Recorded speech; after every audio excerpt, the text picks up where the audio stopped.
ሃሌሉያ ነብይ ሲኮን ምንድነው አድርጎ መውጣት ያለበት እንዴ? ነብይነት እኮ አርዶ ነው የሚወጣው። ጨርጨር ሄዶ 2 ኪሎ ስጋ አስቀርቦ በልቶ እያገሳ መድረክ ላይ ግሳቱን እያስተሰማ እንዲሄድ አይደለም ነብይነት ማለት። ትንሿን ነገር ላይ የእግዚአብሔርን ቃል ጠርተው የሚያበዙ ነበሩ እንጂ ለማኞች ዘራፊዎች አልነበሩም።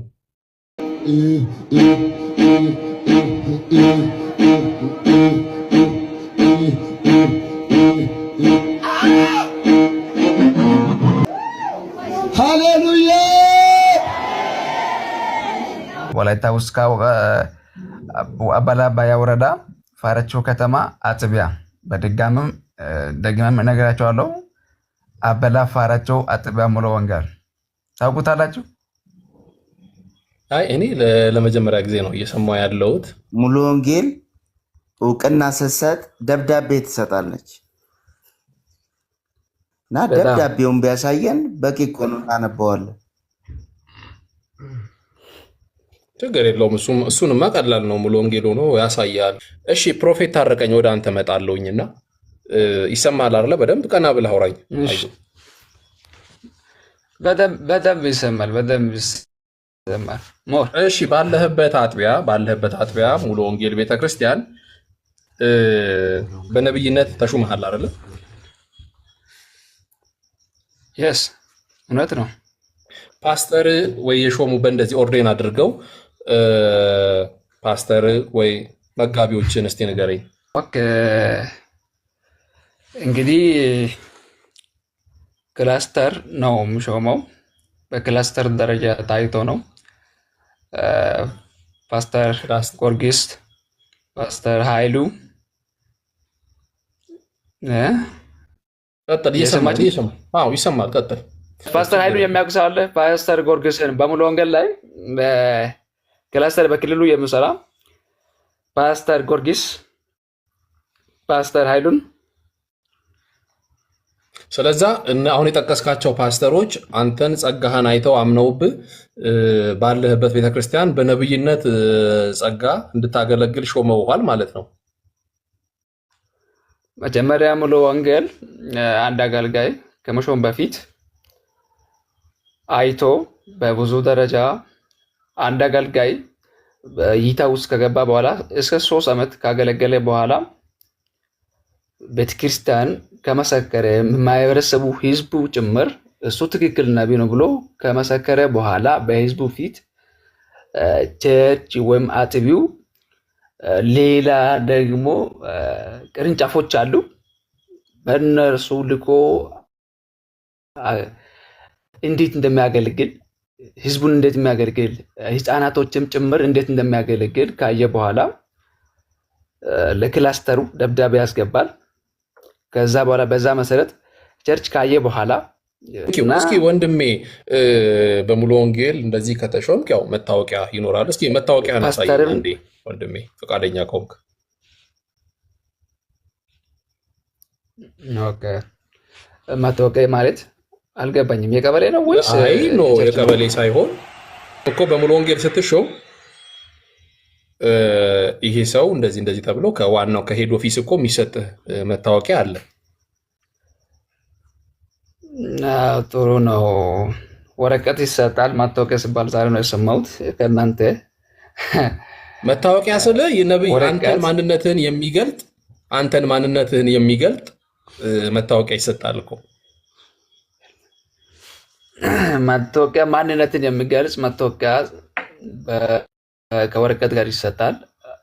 ምንድነው መሰለህ የኔ ጥያቄ ፕሮፌት ታረቀኝ የሚል ፍቃድ መታወቂያ ወይ ደግሞ ወረቀትን እስኪ ያሳየን ያልኩ። እሺ አሳያለሁ፣ ማሳያለሁ ግን ምንድነው የሚያሳየው? ሹመት ሌላ ወይ ቅጥር አለ ወይም ለምንድነው የሚያሳያቸው? ወይስ ሄሎ ይሰማል? ይሰማኛል። አንተነትህን ነብይነትህን የሚገልጽ ወረቀት አልሰጡህም? እኔ በቀላሉ አሁን ማለት ነው ወረቀት ከማሳየቅ በፊት አሁን በሙሉ ወንጌል የለም። የሙሉ ወንጌል አጥቢያ አገልጋይም አይደለም። ከንግግሩ እኮ አንተ ሙሉ ወንጌል፣ እኔ የሙሉ ወንጌል አገልጋይ ነኝ። ልንገር ሙሉ ወንጌል ሐዋርያና የትሙሉ ወንጌል ቆይ ነገር ራስን አንተ ነገር የትሙሉ ወንጌል ነው። የሹመት ደብዳቤ ወረቀትን ካለ ፈቃደኛ ከሆንክ ብታሳየን ብዬ ጠይቄ ነበር። እኔ አሁን ወረቀትም ሁሉም ነገር ማሳያለሁ፣ ግን ቤት አይደለሁም፣ በሌላ ቦታ ነው ያለሁት። እንግዲህ በአጋጣሚ ሌላ ቦታ መጥቼ ያው እንግዲህ ችግር የለውም፣ አላስጨንቅም። ችግር የለውም፣ በቃ አላስጨንቅም። አንድ ጥያቄ ብቻ ልጠይቅ። አንድ ጥያቄ ልጠይቅ። አይዞህ ወንጌል አማኞች ከሌላው ቤተ እምነት የሚለዩባቸው 5 መሰረታዊ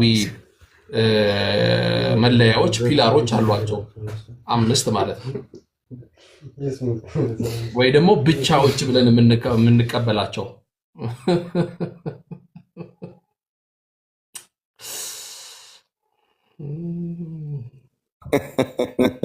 መቼም አይመልሰው አይደለም። ይሄ አልተሾመም።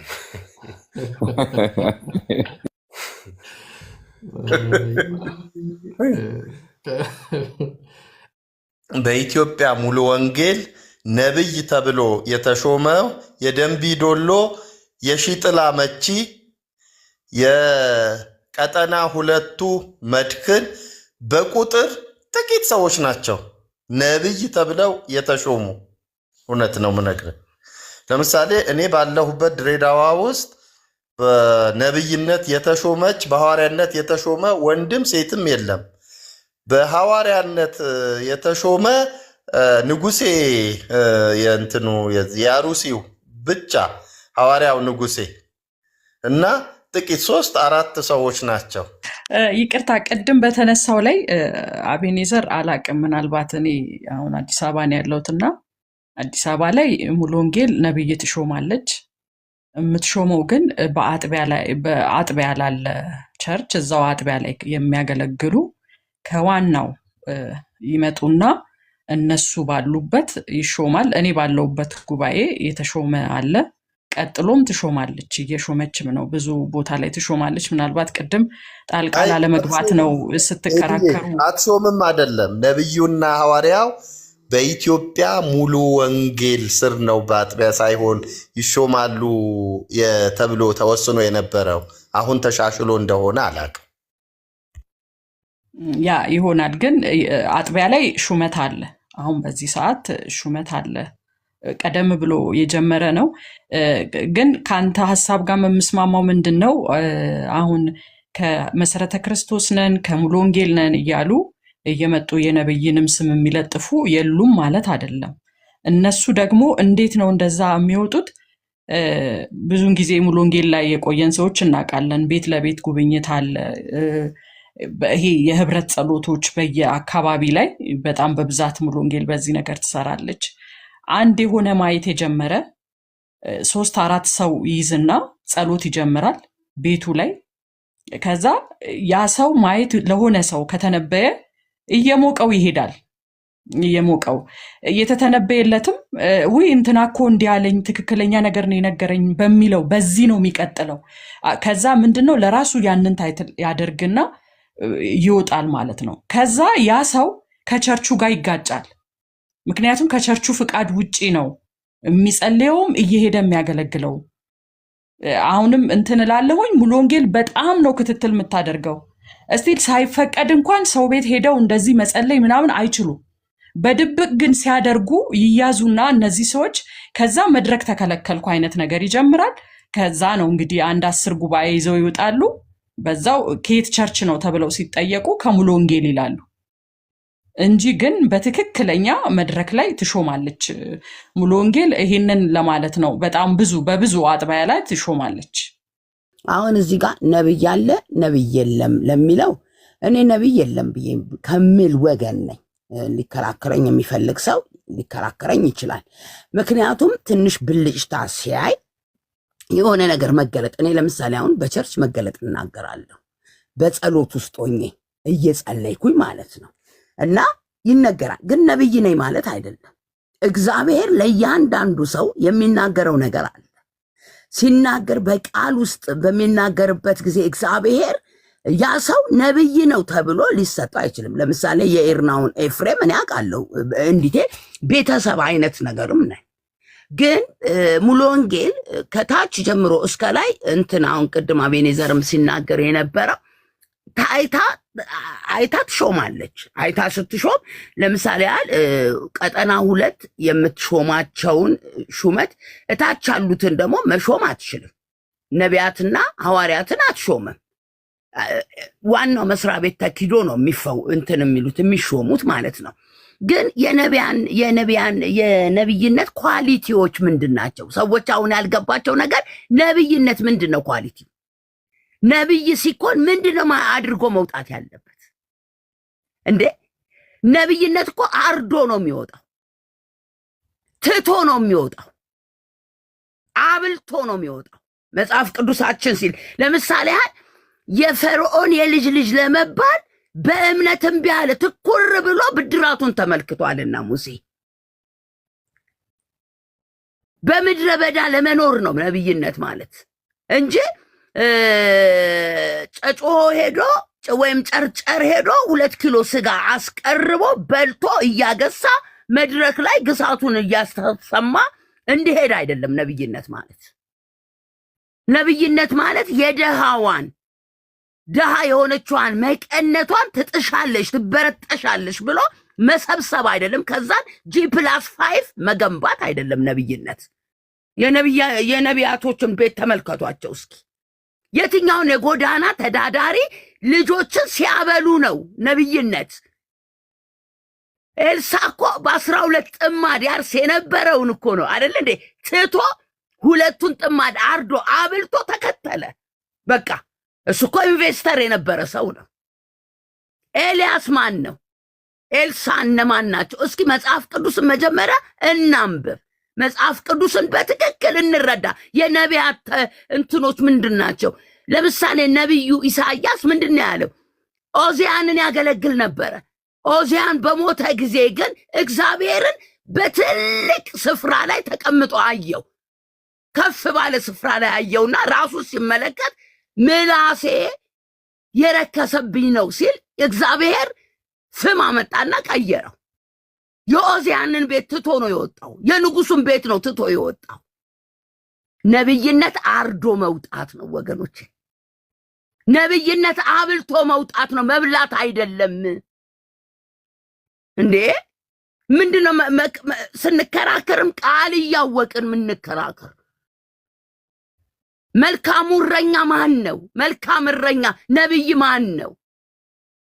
በሆነ ቤት ስፒከሩ ተከራይቶ ይሄ የሙዚቃ መሳሪያ ተከራይተው የቤት ክራይ ተከራይተው ምናምን አድርገው ነብይነት አለ እንደ እንደዚህ አይነት ነብይነት? ነብይ ለውጥ ያመጣል። ኤልዛቤልን ይፈጠፍጣል ነብይ። ከኤልዛቤል ጋር እየተሻሸ ኤልዛቤል የምትሰጠውን አስራት እየበላ ነብይነት የለም።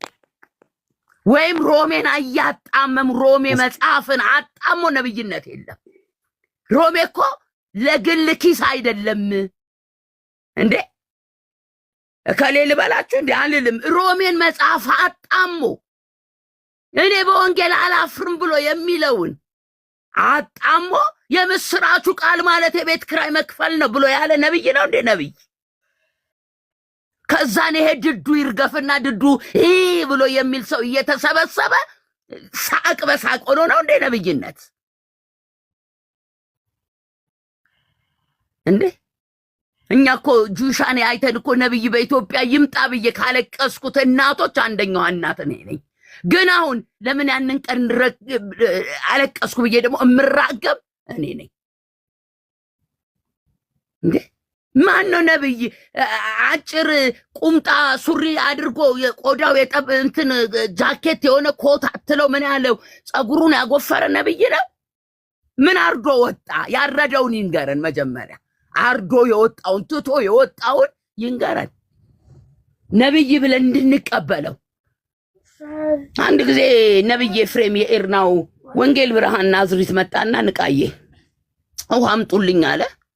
ህዝቡን ውሃ በውሃ አድርጎ ነው አበስብሶ አንድ ነገር ግራ ገብቶት መድረክ ላይ ውሃ መጠየቅ ይቻላል። ወንጌል ብርሃን ናዝሬት አዳማ ውሃ በውሃ አድርጎ እኔ ምስክር አለሁልሽ።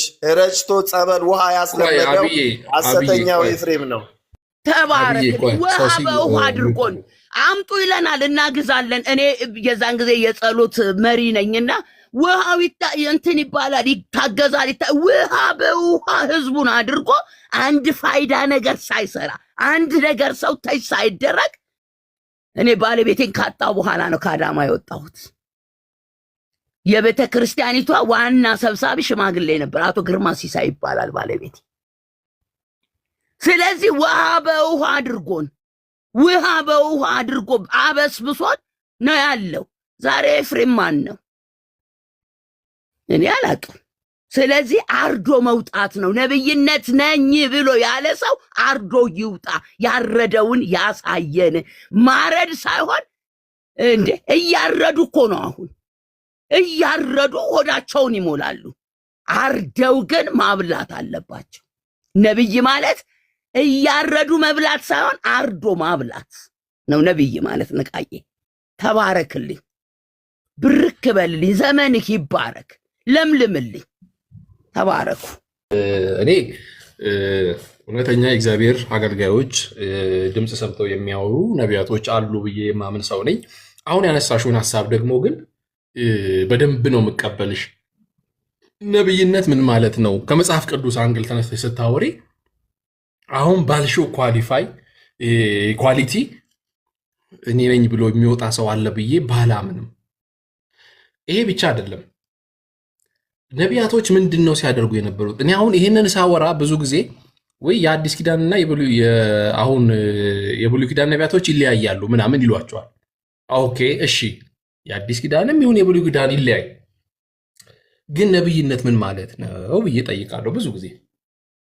አሁን የምታዩዋቸው ነብይ ነኝ የሚሉ ስሙን የተሸከሙ ሰዎች እውነት መጽሐፍ ቅዱስ ስለ ነብይ የነገረን አይነት ካራክተር፣ ዲሲፕሊን፣ ማንነት፣ የእግዚአብሔር ቃል እውቀት አላቸው ወይ ብላችሁ ስትጠይቁ ያሳፍራል። በቃ ያሳፍራል። ለድሃ አደጎች የሚከራከሩ የመበለቶች ተከራካሪዎች፣ ዳኛዎች፣ ለሀገር ለህዝብ መፍትሄ የሚሆኑ ነበር እኔ መጽሐፍ ቅዱስ ላይ የማውቃቸው ነቢያቶች።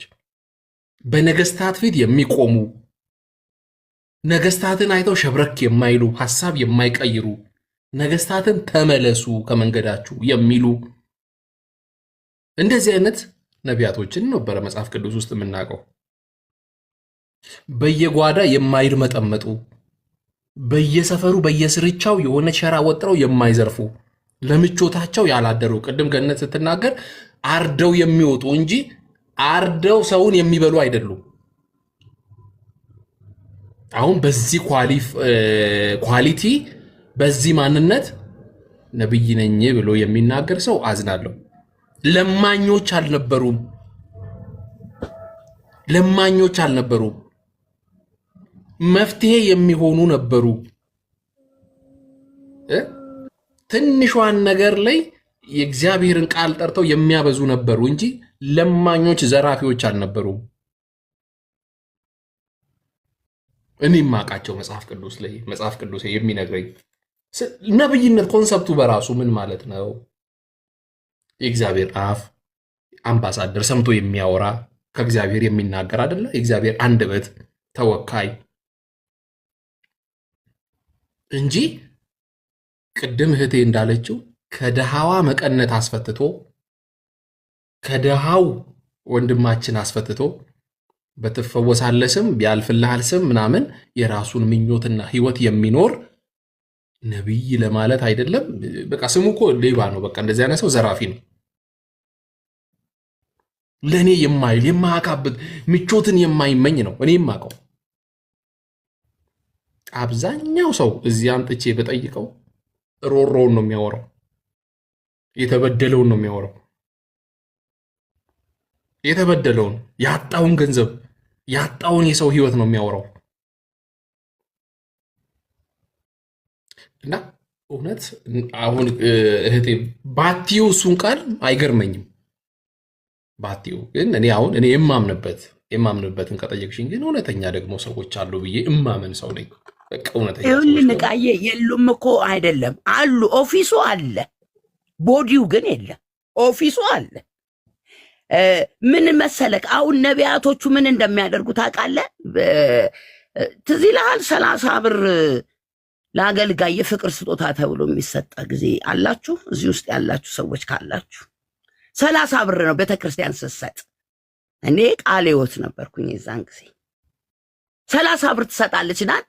ቄስ ቶሎሳ ጉዲና ሲመጡ 30 ብር ተሰጣቸው። እሳቸው ከአሜሪካ ከአትላንታ ነው የመጡት።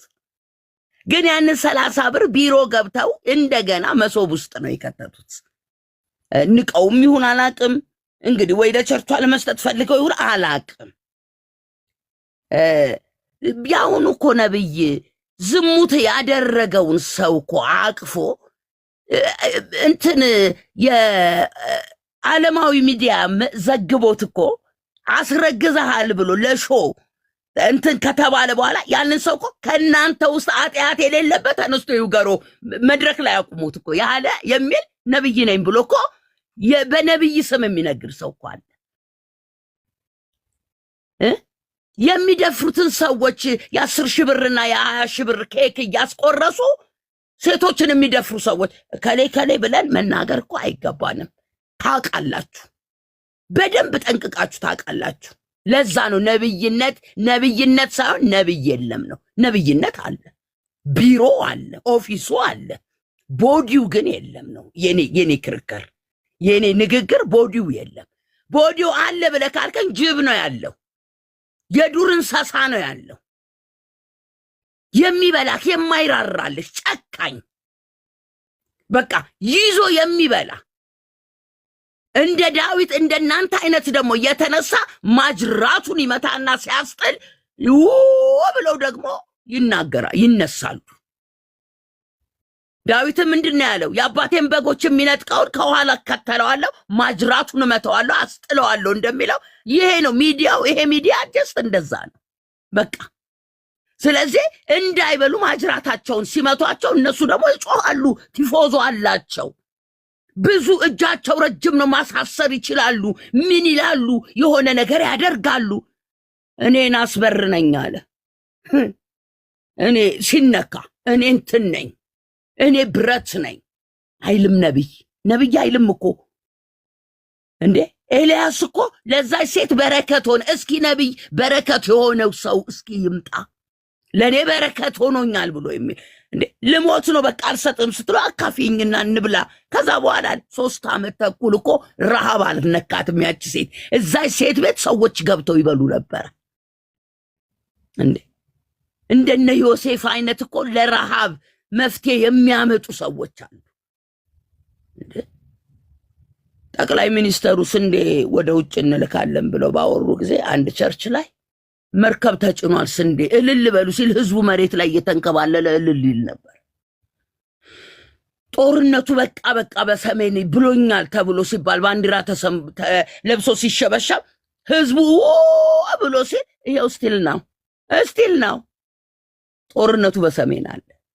አየህ፣ ማቆም ነው የነብይ ስራ፣ ማቆም ጦርነቱን። ነገስታት ፊት ቆሞ መከራከር፣ ህዝብን ይዞ መውጣት፣ በቃ ይሄ ነው። አትኖርም ብሎ አካብን ፍለፊት መተናነቅ ነው ነብይነት። ይሄ ነው መጽሐፍ ቅዱስ ውስጥ ያለው። እንግዲህ እኔ ሌላ አላቅም። ከ40 ዓመት በላይ ነው እንግዲህ ቤተክርስቲያን ውስጥ እኔ ከኖርኩኝ፣ ግን እኔ ቦዲው የለም። በቃ ቅር እንዳይል። እሺ ገንዬ ተባረክ፣ እሰጥሻለሁ እድል መልሼ፣ ችግር የለውም። ምናልባት ለፓስተር ተገኝ ሰጠዋለሁ፣ ግን አንድ ነገር መናገር ፈለግኩኝ። እስኪ ጭንቅላታችሁ ውስጥ መጽሐፍ ቅዱስ የሚለውን ነብይ አስቡ። ነብይ የሚለውን ኮንሰፕቱን ዝም ብላችሁ ጭንቅላታችሁ ውስጥ አስቡና፣ ጥያቄ ነው እሺ። አሁን መልስ ምናምን ሳይሆን ታችም ላላችሁ ላይም ላላችሁ ነው ይህንን የማውራው። አስቡና እንግዲህ በሀገራችን ነው አይደለም የምናወራው፣ ኢትዮጵያ ባለው ስታተስ ነው እያወራን ያለ ነው። እና ስለ ነብይ ያለውን ነገር አስቡና መጽሐፍ ቅዱስ የነገረንን እናስብና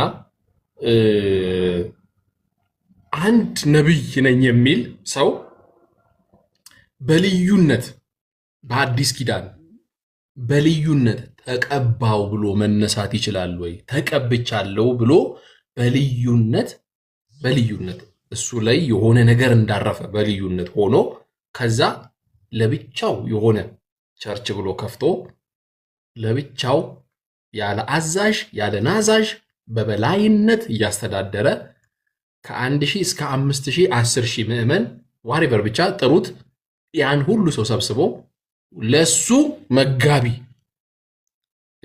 ዘርዝሩን በሉ የፍቅር ስጦታ ማስራትን በሉ ብቻ እሱን የሚመግብ ተከታይ ምን ማለት ነው? መመገብ ማለት በገንዘብ ሰፖርት ማድረግ በልዩ ልዩ ነገር ግብአቶች ሰፖርት እየተደረገ በልዩነት ተቀብቶ የተንደላቀቀ ሌክዠሪ ህይወት የሚኖርበት ስርዓት ነብይነት ያስብላል ወይ?